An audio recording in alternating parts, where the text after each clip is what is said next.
proses timbal balik yang melibatkan pertukaran sesuatu antara dua orang atau lebih hingga mencapai kesepakatan bersama yang menguntungkan semua pihak. Selanjutnya ada strategi dan taktik negosiasi. Yang pertama ada persiapan pastikan mempersiapkan diri dengan matang, termasuk mempelajari kekuatan dan kelemahan lawan dan mengetahui apa yang ingin dicapai. Kedua, ketahui tujuan dan prioritas, tentukan di mana tempat untuk berkompromi dan di mana tidak. Tiga, bersikap adil, berpegang teguh pada prinsip dan hindari sikap emosional. 4. Pertimbangkan posisi lawan, pertimbangkan kekuatan dan kelemahan lawan dan pikirkan apa yang mungkin mereka tawarkan. Kelima, jangan terburu-buru, biarkan lawan bicara, menjawab pertanyaan pertama dengan sungguh-sungguh. Selanjutnya ada kemampuan bernegosiasi. Yang pertama, kemampuan menentukan serangkaian tujuan. Seorang negosiator harus mampu bersikap fleksibel dalam membaca perubahan posisi tawar yang terjadi selama negosiasi. Yang kedua, kemampuan untuk mencapai kemungkinan-kemungkinan dari pilihan yang banyak. Dalam hal ini, seorang negosiator harus jeli membaca kemungkinan dan memprediksi konsekuensi yang mungkin timbul dari tiap-tiap pilihan. Yang ketiga, kemampuan untuk mempersiapkan dengan baik. Negosiator selalu mempersiapkan segala sesuatu, mulai dari hal besar hingga hal kecil, jauh sebelum pelaksanaan negosiasi. Yang keempat, kemampuan interaktif, yaitu mampu mendengarkan dan menanyakan pihak-pihak lain.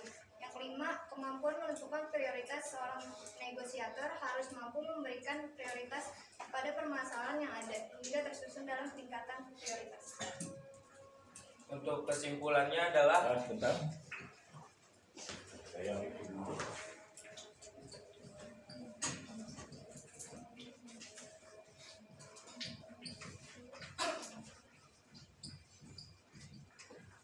Nah, hari ini kita akan bahas tentang pokok bahasan, yaitu konflik dan negosiasi.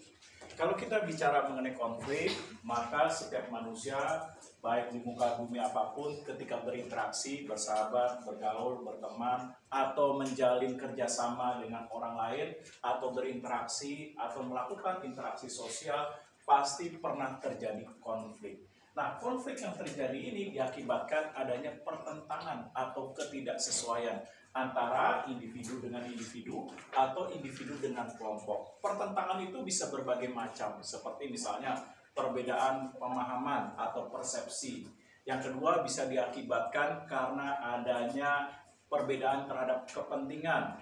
Yang ketiga bisa diakibatkan perbedaan terhadap tujuan. Yang keempat bisa terjadi diakibatkan ketidakpahaman terhadap komunikasi. Pada saat menyampaikan komunikasi, terjadi miscommunication yang diakibatkan salah terhadap memahami suatu nilai komunikasi. Nah, ini bisa menyebabkan konflik.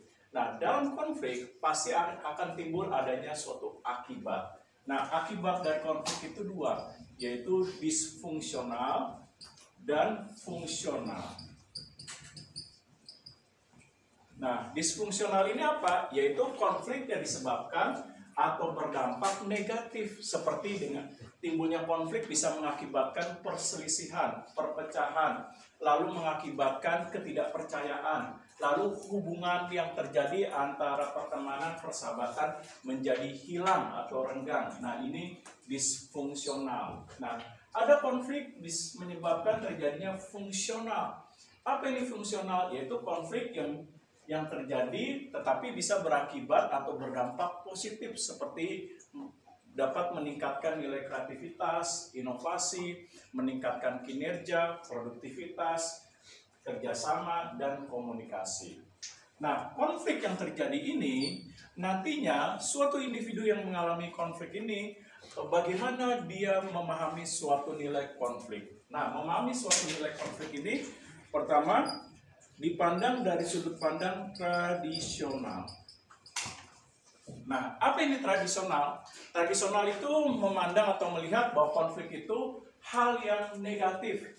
Nah, atau dia memandang bahwa apapun yang terjadi yang diakibatkan terjadinya konflik atau perselisihan pasti diakibatkan atau timbulnya suatu hal yang negatif, seperti menimbulkan perpecahan, lalu permusuhan, lalu hilangnya kepercayaan, hilangnya kerjasama, dan lain sebagainya.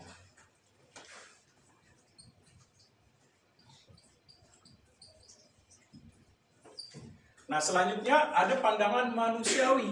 Apa ini pandangan manusiawi? Pandangan manusiawi ini beranggapan bahwa konflik itu sesuatu hal yang wajar, natural. Ketika kita berteman, bersahabat, pasti terjadi perbedaan. Yang terpenting bagaimana bentuk penyelesaian terhadap nilai konflik tersebut yang diakibatkan karena adanya ketidaksesuaian. Nah, ini manusiawi.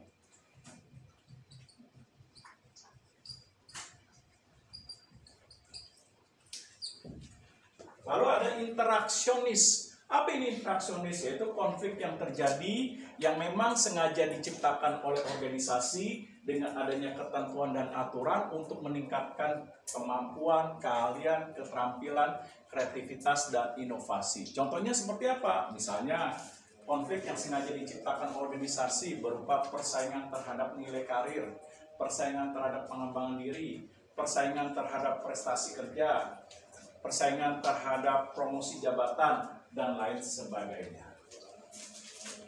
Nah, saya stop dulu di sini. Ada yang pertanyaan? Silakan.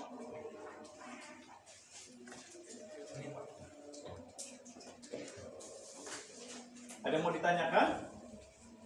Nah, kalau tidak ada, saya lanjutkan.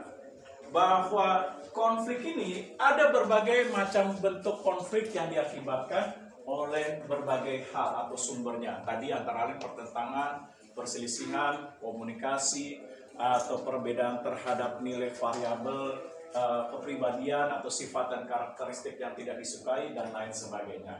Nah, dari konflik ini akan menimbulkan berbagai macam jenis konflik.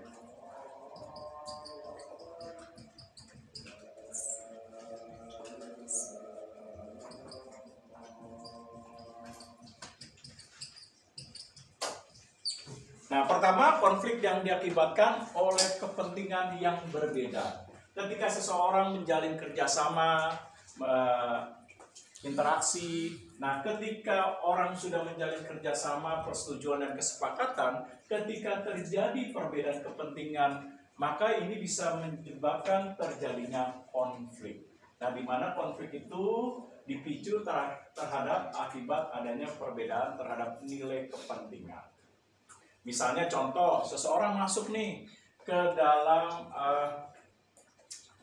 partai. Nah, ketika kepentingannya tidak terpenuhi, maka dia bisa terjadi konflik. Nah, karena ketidaksesuaian, maka dia bisa keluar dari anggota partai tersebut. Nah, ini contoh dari kepentingan.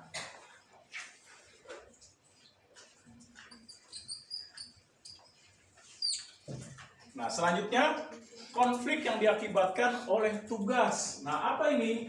Yaitu konflik yang diakibatkan karena pada saat menjalankan tugas, kewenangan dan tanggung jawab terhadap nilai pekerjaan tidak ada pembagian yang jelas.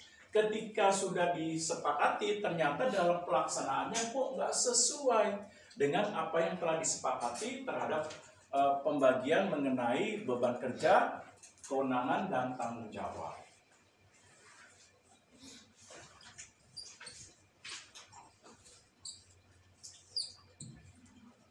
Selain itu juga ada konflik komando.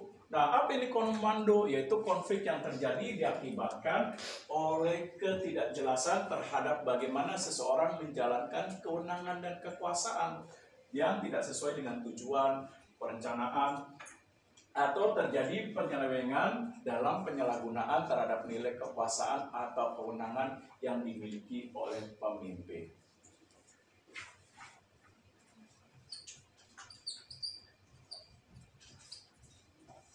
Nah, selain itu juga ada konflik sosial, yaitu konflik yang terjadi di tengah-tengah masyarakat, seperti konflik suku atau timbulnya pertentangan di antara suku. Yang kedua, konflik sosial bisa diakibatkan terjadinya konflik yang diakibatkan oleh nilai-nilai agama, misalnya contoh perbedaan doktrin, perbedaan ajaran atau dogma. Nah, lalu ketidakmampuan untuk menghargai suatu nilai ajaran dari agama lain dan lain sebagainya. Nah, ini adalah konflik sosial yang terjadi di tengah-tengah masyarakat.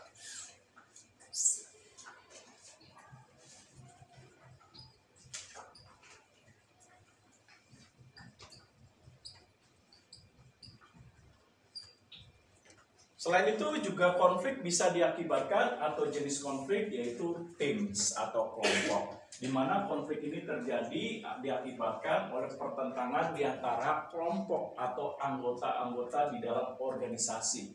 Ketika dalam anggota organisasi sudah timbul ketidakpercayaan, lalu komunikasi tidak berjalan dengan baik, arus informasi tidak diciptakan dengan lancar atau dengan efektif, lalu masing-masing anggota merasa bahwa dirinya yang paling hebat dan tidak mau melakukan kerjasama dengan baik, maka akan timbul suatu konflik di dalam kelompok atau tim. Nah, saya stop dulu. Ada pertanyaan kira-kira, silakan.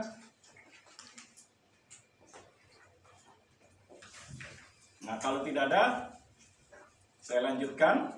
Nah, di dalam konflik, pasti konflik terjadi, pasti ada prosesnya. Bagaimana konflik itu bisa terjadi? Nah, konflik yang terjadi ini diakibatkan pertama adalah potensi pertentangan. Yaitu apa? Timbulnya ketidaksesuaian yang diakibatkan ketidaksesuaian tujuan, pemahaman, persepsi, komunikasi, atau disebabkan potensi pertentangan atau konflik diakibatkan oleh unsur-unsur variabel personality, kepribadian seperti sifat yang tidak disukai, karakteristik, dan lain sebagainya.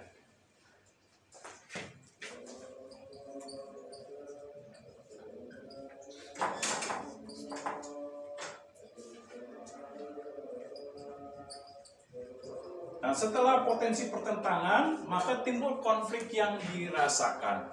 Nah, dirasakan ini maksudnya adalah konflik yang timbul diakibatkan oleh hal yang dirasakan. Oh ya, silakan. Yang dirasakan itu seperti apa? Misalnya contoh, ketika seseorang mengalami pertentangan, dia mulai